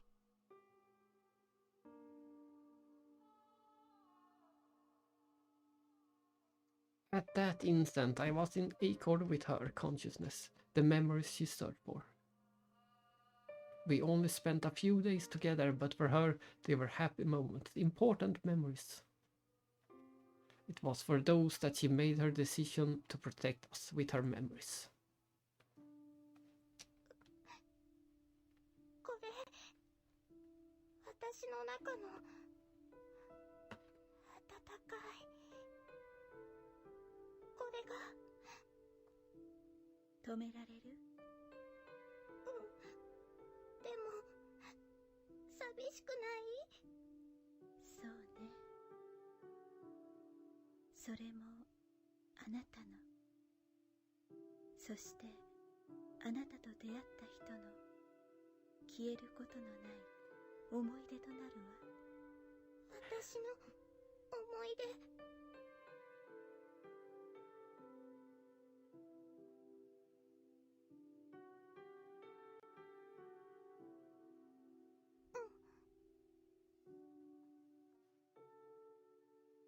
シオン、アルマデル。シオン、私にも思い出があったの。あのね、あなたが私にくれたのよ。アルマデル、あなた。今度また会うことができたら一緒に遊んでくれる？何言ってるの？もちろんよ。いつでも遊んであげるわ。楽しみにしてる。アルマデル、あなた何をする気なの？あのね、今度は私がシオンを守ってあげる。待って、アルマデル、そんなの嫌よ。ありがとう、シオン。やめて、アルマデル。お願いよ、やめてよ。兄さん、彼女を止めて。じゃあ、またね。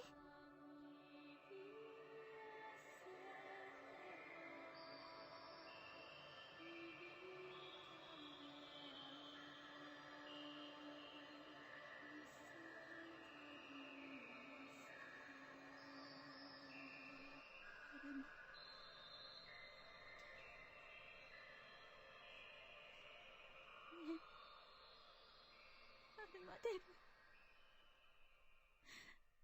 嘘でしょ。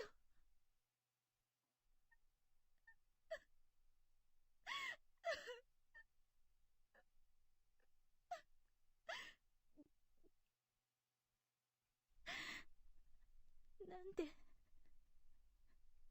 どうして彼女が。彼女はレメゲトンを拒絶したんです。我々を救うため、いや、お前との思い出を守るために。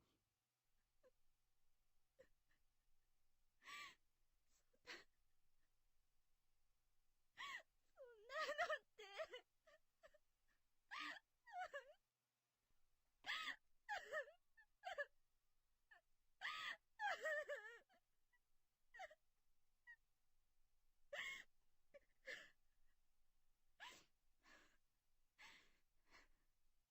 もうすぐここは閉じた空間となる。グリモアとアルマデルのための、誰も訪れることのない永遠の墓標。シオン、空間の崩壊が始まっています。早く脱出を。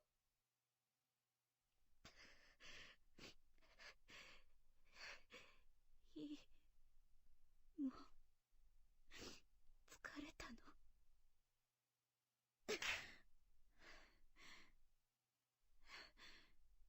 兄さん。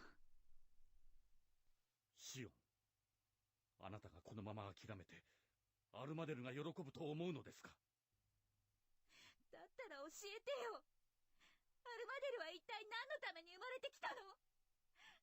あの子の幸せって一体。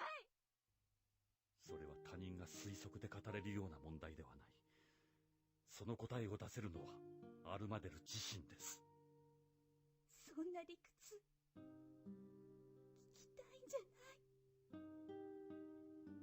だけどね、一つ確かなことがある。あなたに会うことで彼女はあの笑顔を手に入れることができたんです。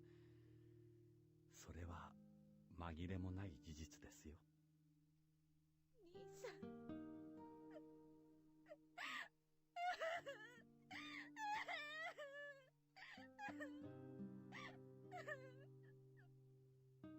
さん。さあ帰りましょう、シオン。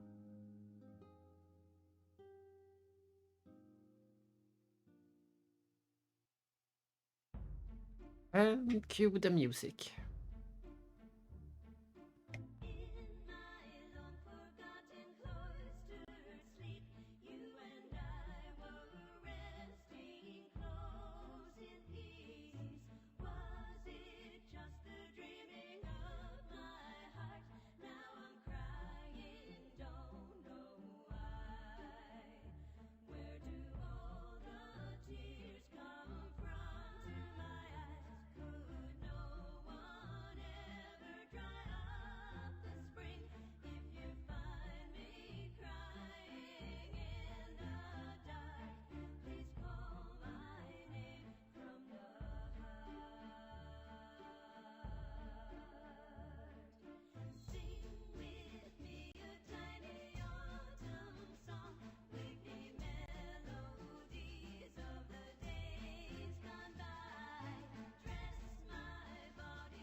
To be continued in Xenosaga 3.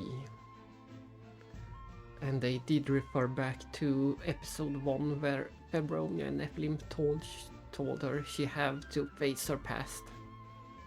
And even this was still not enough. We still need to face the past. It's never enough past.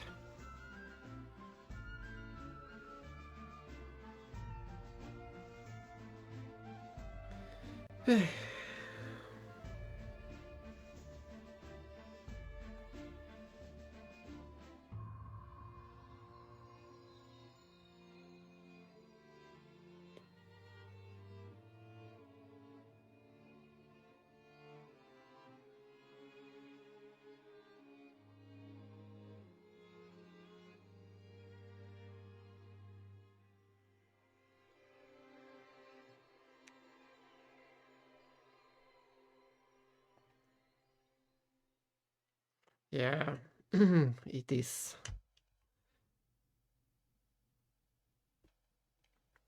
It sure is something.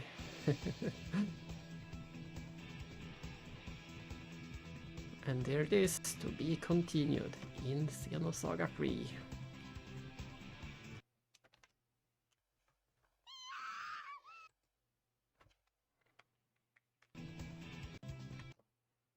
That's a good pause screen.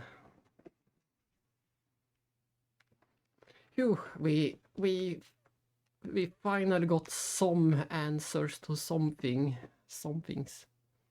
We finally got the answer to what happened to Lost Jerusalem. We finally got the answer to Nephilim actually is.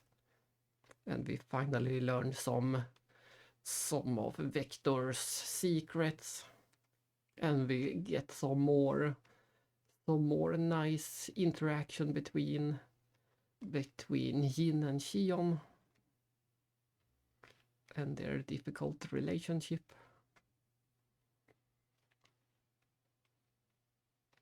Yes, and we learn about Lemegeton and the connection with the Song of Nephilim and Nephilim.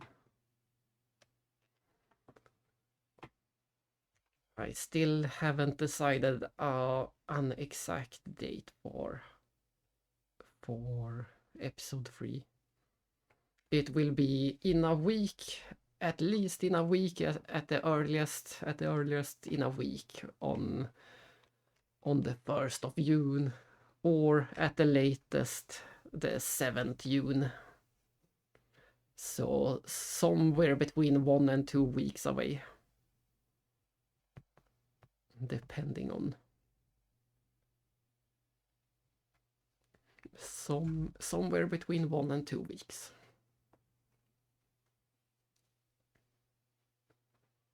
The actual release day is the 7th. Yeah, no, it's June. Maybe I said it wrong, but the actual birthday is June 7th. So in 13 days is the official birthday. For 13 days away. So I will either start the game a few days before that, or end the game that day, or play the game that day.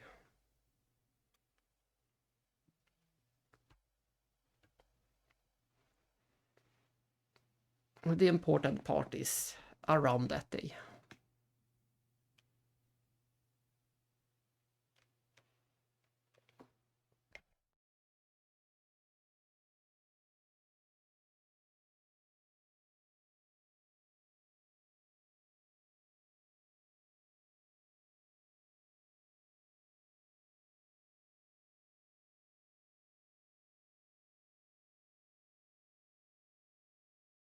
So there we go, in text form, just to be clear.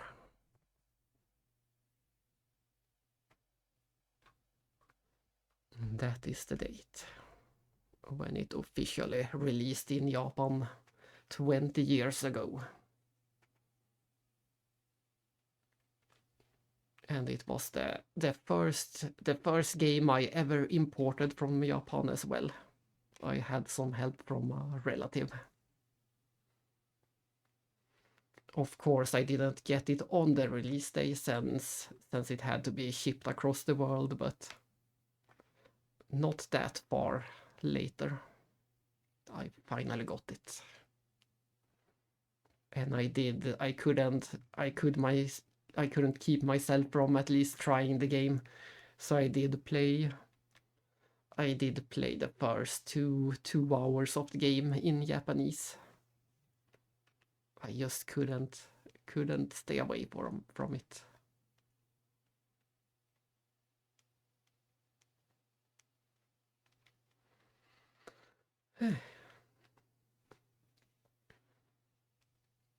But there it is. Unless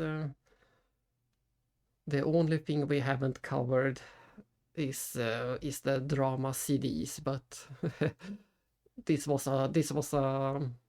not the best type of stream, and the drama CDs will be even worse, since the drama CDs are 100% voices. I don't have to say anything. I would just have to sit and listen for 2 or 3 hours. So I won't stream those, most likely. I suspect the next stream will be the actual episode 3. The actual episode 3 will be next. We have more than enough info going into the game. Yes, I can't wait either. It will be. And I'm not going to be able to contain myself. I will just keep saying how good this is and how good that is. It will be a bit. Yes. I won't be able to keep back my fandom. Or fanaticness, or whatever it is called. Level 99 again! No, that's unlikely. Once I beat the game, I will be too excited to move on to other games as well. I will be too excited. But I will show the method of getting there and how extreme it is. I will finally be able to show off my ultimate save file and everything that is required to get it to the ultimate save file. It's ridiculous. Defeating the final boss in episode 2 20 times is nothing compared to episode 3. Defeating the Patriarch 20 times was a fast and fun little adventure compared to what you have to do in episode 3. You'll see once we get to the end of episode 3 and I explain the math involved. It will be crazy. And I don't have any plans to do it again on stream anytime soon, most likely. I said the same thing for episode 2, so you never know. But I will at least illustrate what is needed to do it.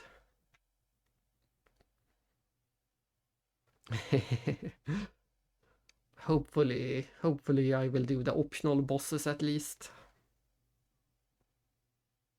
No, I haven't decided. I have not decided.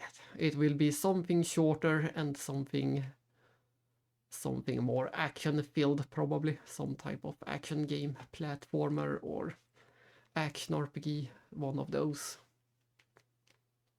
It won't be a turn-based RPG, most likely. That's the only thing I know for sure. And of course, all the Souls games are likely.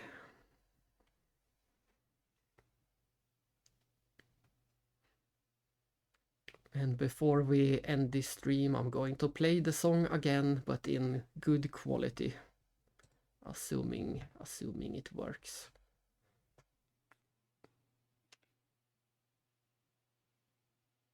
No, of course I'm a bit interested, but I won't buy it on release. I won't be buying it on release, but I do have some interest in it at least. It's just not a high priority right now. At the moment I rather play my fan translated the PS1 RPGs. And some of those are also likely to maybe be streamed. But for now I prefer to do some replays of games that I actually know.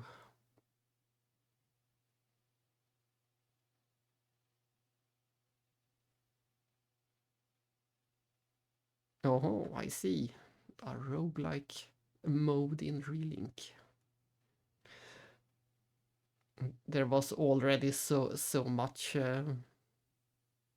I assume we're talking about Grand Blue Relink and not .hackgur Relink.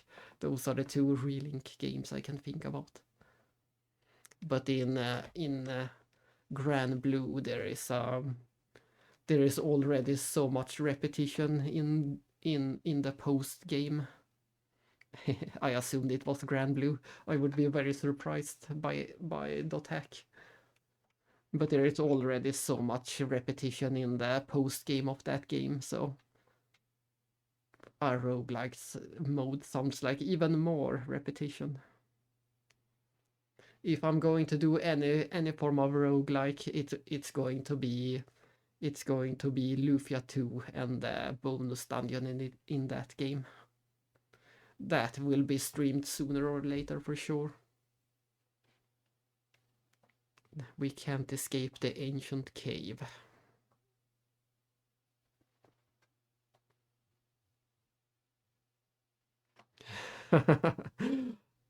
It's endless. I think there is a... I don't remember. I think it is a PS1 RPG that has 11,000 floors.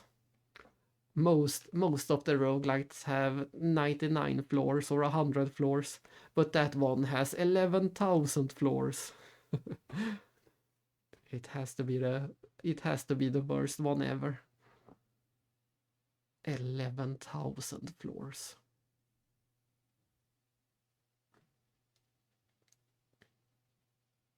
If you do one floor every day, you will never see the end. Yeah, it really sounds like hell, and a lot of people have called it the worst RPG ever, so I'm crossing my fingers that it will never get fan translated. For now, I think it is stuck in Japan.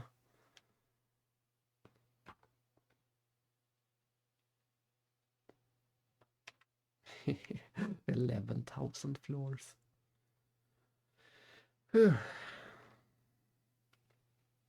But yes, let's listen to the ending theme one more time, but in greater quality, before we quit this stream.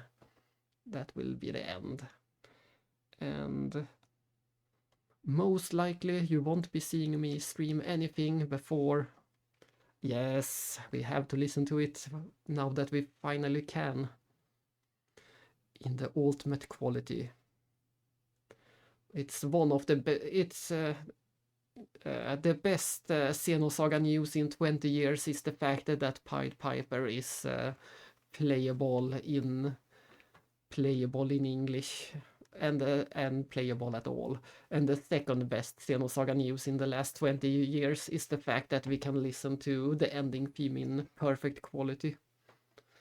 Yuki Kayura decided to release it on her own, not related to Namco Bandai. Namco Bandai wasn't related in that release. She just decided to release it on her own.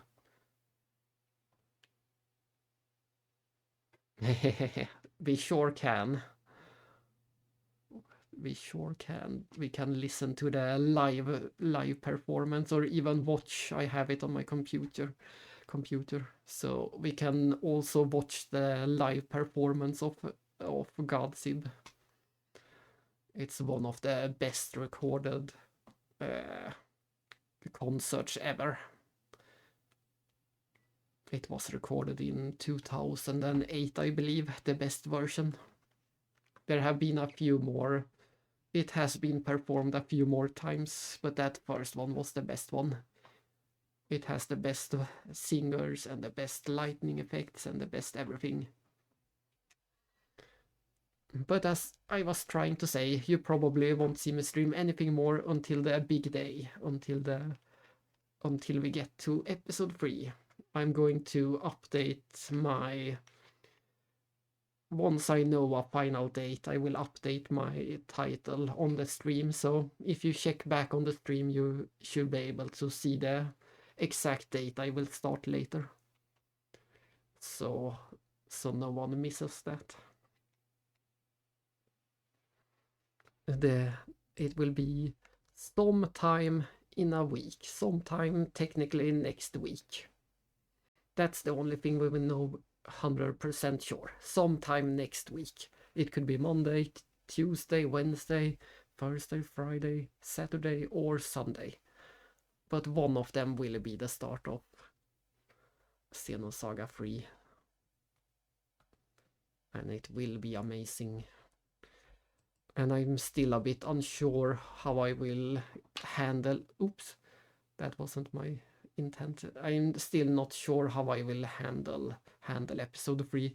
I think we will handle it like we did with episodes 1 and 2, that we won't spoil things that is going to happen. We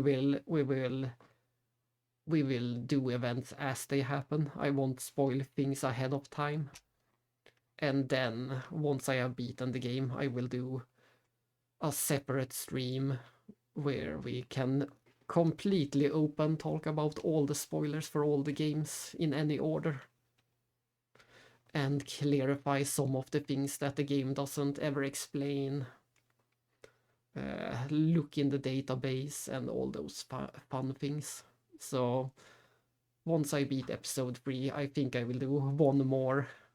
I guess we can call it a lore stream or a just enjoy the game stream or something. Just going around and rewatching favorite cutscenes and things like that. And all the things that the game doesn't explain. But that should be that. Thank you for watching this this odd stream. We watched some YouTube videos on Twitch, and now I'm going to upload it back to YouTube. Yes, we could do that as well, but that might be a completely separate stream as well.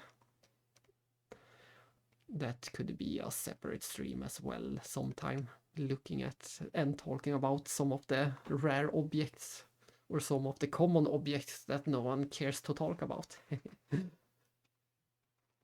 That could be a fun thing to do as well.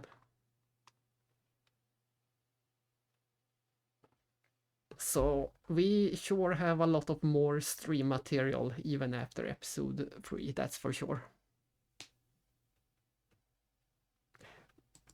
But yes, thank you for watching this stream and making it all the way to episode 3. Here comes the song again, I hope.